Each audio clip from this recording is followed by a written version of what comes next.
शीतला माता की कथा। जय शीतला माता। दोस्तों, आप सभी पर शीतला माता की कृपा सदैव बनी रहे।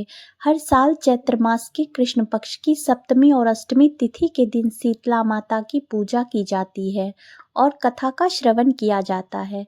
तो आज के इस वीडियो में आप सभी सुनेंगे शीतला माता की कथा। अगर आपके यहाँ पर सप्तमी तिथि के दिन शीतला माता की पूजा का विधान है तो एक दिन पहले यानी षष्ठी तिथि को जो पकवान आपके यहाँ पर बनाए जाते हैं उनका भोग अगले दिन यानी सप्तमी तिथि को सुबह सूर्योदय से पहले पहले हो सके तो शीतला माता को अर्पित करनी चाहिए और फिर सच्चे मन से कथा का श्रवण करना चाहिए। साथ ही शीतला माता से स्वयं और अपने बच्चों की, अपने परिवारजनों की सभी रोगों और बीमारियों से रक्षा की प्रार्थना करनी चाहिए।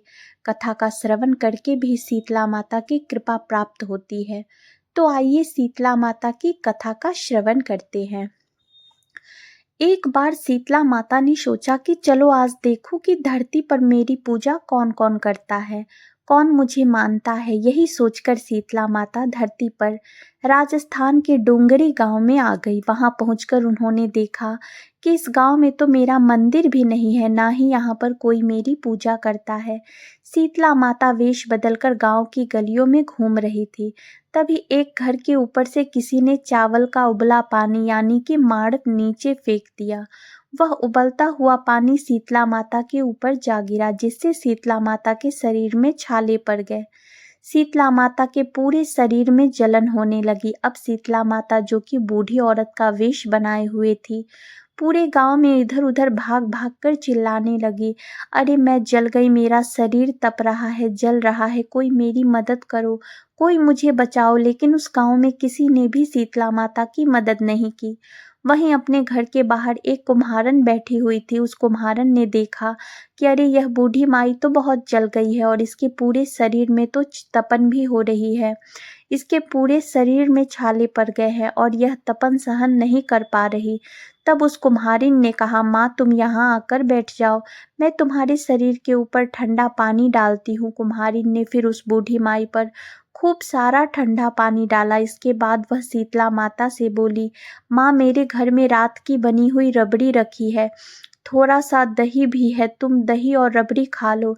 जब बूढ़ी माई ने ठंडी यानी ज्वार के आटे की रबड़ी और दही खाया तब उसके शरीर को बहुत ठंडक मिली। इसके थोड़ी देर बाद कुम्हार बोली, माँ बैठ जाओ, तुम्हारे सिर के बाल बिखरे हुए हैं, मैं तुम्हें चोटी गूंथ देती हूँ। कहकर कुम्हारिन माई की चोटी गूंथने के लिए उसके बालों में कंघी फिरा रही थी। अचानक कुम्हारिन की नज़र बूढ़ी माई के सिर के पीछे पड़ी तो कुम्हारिन ने देखा कि एक आंख बालों के अंदर छिपी हुई है। यह देखकर कुम्हारिन तो डर के मारे भागने लगी। तभी उस बूढ़ी माई ने कहा, रुक जा बेटी, डर मत, मैं कोई भूत प्रेत नहीं हूँ, मैं शीतला देवी हूँ। मैं तो इस धरती पर यह देखने आई थी कि यहाँ पर मुझे कौन कौन मानता है, कौन कौन मेरी पूजा करता है। ऐसा कहकर माता चार भुजा वाली हीरे जवाहरात के आभूषण पहने अपने दिव्य असली रूप में प्रकट हो गई। माता के दर्शन पाकर कुम्हारिन सोचने लगी कि अब मैं तो बहुत गरीब हूँ, इन माता को कहाँ बिठाऊं। तब माता उसकी दशा को देखकर कहने लगी, बेटी तू किस सोच में पड़ गई। तब उस कुम्हारिन ने हाथ जोड़कर आंखों से आंसू बहाते हुए कहा, माँ मेरे घर में तो चारों तरफ दरिद्रता बिखरी हुई है, बिठाने तक के लिए कोई चीज नहीं, मैं आपको भला कहाँ बिठाऊं। मेरे घर में ना तो चौकी है ना बैठने का आसन, माँ बताओ मैं आपको कहाँ बिठाऊं। तब शीतला माता कुम्हारिन के मन की बात समझ गई और प्रसन्न होकर उस कुम्हारिन के घर पर खड़े हुए गधे पर बैठकर एक हाथ में झाड़ू दूसरे हाथ में डलिया लेकर उन्होंने उस कुम्हारिन के घर की दरिद्रता को डलिया में भरकर फेंक दिया और फिर कुम्हारिन से कहा, बेटी मैं तेरी सच्ची भक्ति से प्रसन्न हूँ, अब तुझे जो कुछ भी चाहिए वह वरदान तू मुझसे मांग ले। यह सुनकर वह कुम्हारिन हाथ जोड़कर बोली, माता मेरी इच्छा है कि आप इसी डूंगरी गांव में स्थापित होकर यहीं रहिए और जिस प्रकार आपने मेरे घर की दरिद्रता को अपनी झाड़ू से साफ करके दूर किया, ऐसे ही आपकी जो भी होली के बाद की सप्तमी को भक्ति भाव से पूजा करके आपको ठंडा जल, दही और बासी ठंडा भोजन चढ़ाए, उसके घर की दरिद्रता को साफ करना और आपकी पूजा करने वाली नर जाति का अखंड सुहाग रखना, उसकी गोद हमेशा भरे रखना। साथ ही जो पुरुष शीतला माई को सप्तमी को नाई के यहाँ बाल ना कटवाए, धोबी को कपड़े धुलने ना दे और पुरुष भी आप पर ठंडा जल चढ़ाकर नारियल पुष्प अर्पित करके परिवार सहित ठंडा बासी भोजन करे, उसके काम धंधे व्यापार में कभी दरिद्रता ना आए। कुम्हार की बात सुनकर शीतला माता बोली, तथास्तु बेटी, जो तूने वरदान मांगे मैं वो सब तुझे देती हूँ, और बेटी मैं तुझे आशीर्वाद भी देती हूँ। मेरी पूजा का मुख्य अधिकार अब इस धरती पर सिर्फ कुम्हार जाति का ही होगा। तभी से उस दिन से डुगरी गांव में शीतला माता स्थापित हो गई और उस गांव का नाम हो गया सील की डुंगरी। सील की डुंगरी में शीतला माता का मुख्य मंदिर है और शीतला सप्तमी पर वहां बहुत बड़ा मेला लगता है। और शीतला माता की इस कथा को जो भी सच्चे मन से और शीतला माता का ध्यान करके पढ़ता अथवा सुनता है, शीतला माता की कृपा से उसके घर की सभी दरिद्रता का नाश हो जाता है और उसकी सारी मनोकामनाएं भी पूर्ण हो जाती है। प्रेम से बोलिए शीतला माता की जय। प्रिय श्रोताओं, अब सुनिए शीतला माता की एक और कहानी। एक बार एक राजा के इकलौते पुत्र को शीतला निकली। उसी के राज्य में एक काची पुत्र को भी शीतला निकली हुई थी। काची परिवार बहुत गरीब था, लेकिन वह माँ भगवती की पूजा नियमित रूप से करते थे। वह धार्मिक दृष्टि से जरूरी समझे जाने वाले सभी नियमों को बीमारी के दौरान भी भली भांति निभाता रहा। घर में साफ सफाई का विशेष ध्यान रखा जाता था। उसके घर में नियम से देवी भगवती की पूजा होती थी। नमक खाने पर पाबंदी थी। सब्जी में इस दौरान ना तो छौंक लगता था, ना ही कोई वस्तु तली भुनी जाती थी। गर्म भोजन ना तो वह स्वयं खाता, ना ही वह शीतला वाले अपने बेटे को दिया करता। ऐसा करके उसका पुत्र जल्द ही स्वस्थ हो गया। उधर जब से राजा के बेटे को शीतला का प्रकोप हुआ था, तब से उसने भगवती के मंडप में सतचंडी का पाठ शुरू करवा रखा था। रोज हवन और बलिदान हुआ करते थे। राज पुरोहित भी सदा देवी भगवती के पूजन में मगन रहते। राजमहल में रोज कढ़ाई चढ़ती, तरह तरह के गर्म स्वादिष्ट भोजन बनते, सब्जी के साथ कई प्रकार के मांस भी पकते थे। उसका परिणाम यह होता कि उस लजीज भोजन की गंध से राजकुमार का मन मचल उठता और वह भोजन करने के लिए जिद करने लगता। एक तो राजपुत्र और दूसरा इकलौता, इस कारण उसकी अनुचित जिद की पूरी कर दी जाती और उसे वह भोजन खाने को दे दिया जाता। इस पर शीतला का प्रकोप घटने की बजाय बढ़ने लगा। अब तो शीतला के साथ साथ उसे बड़े बड़े फोड़े भी निकलने लगे, जिसमें खुजली और जलन बहुत होती थी। शीतला की शांति के लिए राजा जितने भी उपाय करता, शीतला का प्रकोप उतना ही बढ़ता जाता, क्योंकि अज्ञानतावश राजा के यहाँ सारे काम उल्टे हो रहे थे।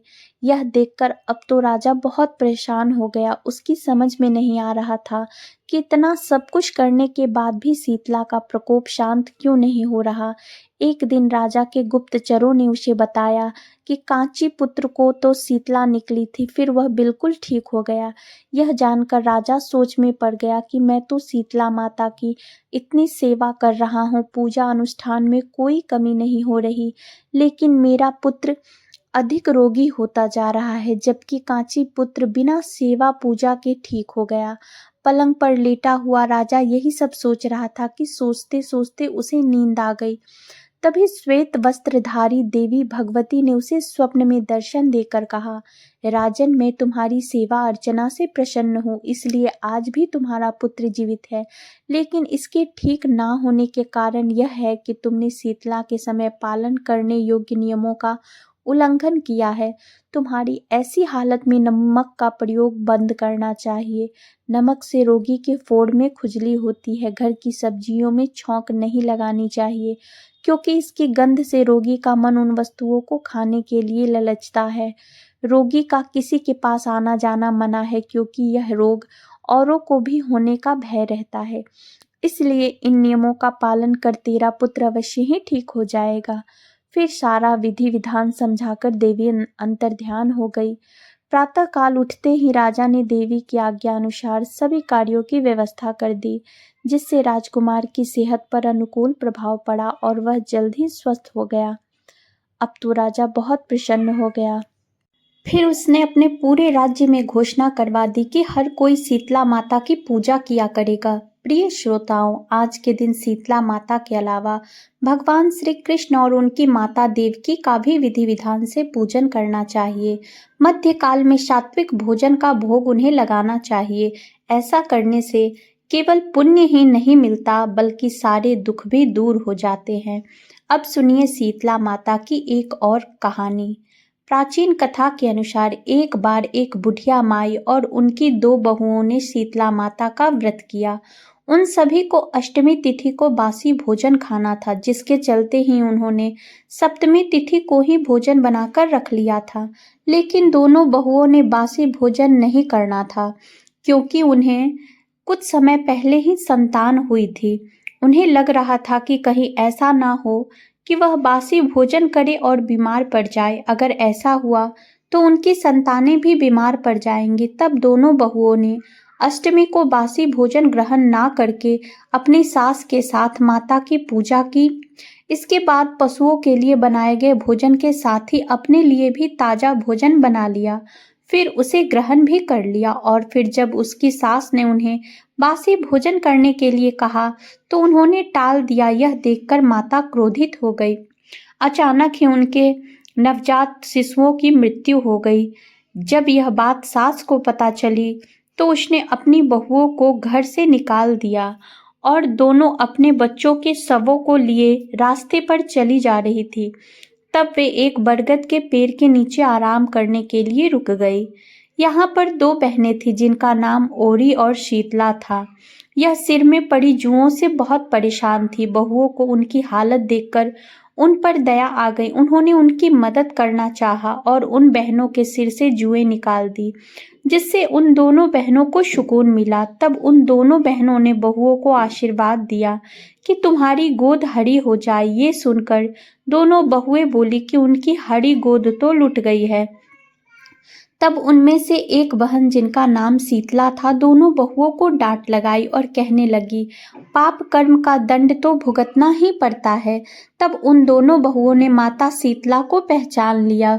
वे दोनों उनके पैरों में गिर पड़ी और क्षमा मांगने लगी। माता को उनका पश्चाताप करते देखकर उन पर दया आ गई। फिर उन्होंने उनके मृत बालकों को जीवित कर दिया।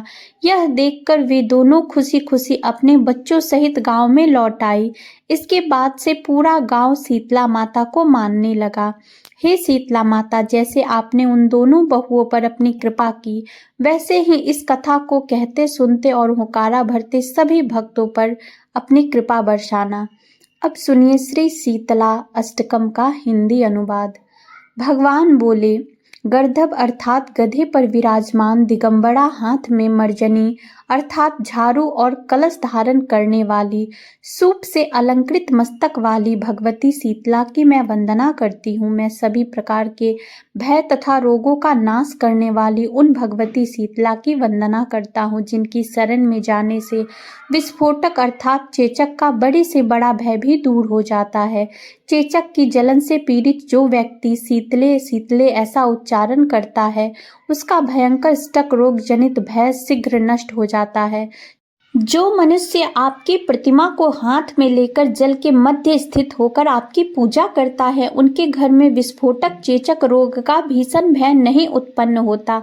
हे शीतले, ज्वर से संतप्त, मवाद की दुर्गंध से युक्त और विनट नेत्र ज्योति वाले मनुष्य के लिए आपको ही जीवन रूपी औषधि कहा गया है। हे शीतले, मनुष्यों के शरीर में होने वाले तथा अत्यंत कठिनाई से दूर किए जाने वाले रोगों को आप हर लेती है। एकमात्र आप ही विस्फोटक रोग से विदीर्ण मनुष्यों के लिए अमृत की वर्षा करने वाली है। हे शीतले, मनुष्यों के गलगंड ग्रह आदि और भी अन्य प्रकार के जो भीषण रोग है, वे आपके ध्यान मात्र से ही नष्ट हो जाते हैं।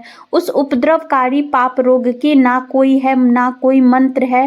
हे शीतले, एकमात्र आप जननी को छोड़कर उस रोग से मुक्ति पाने के लिए मुझे कोई दूसरा देवी दिखाई नहीं देती।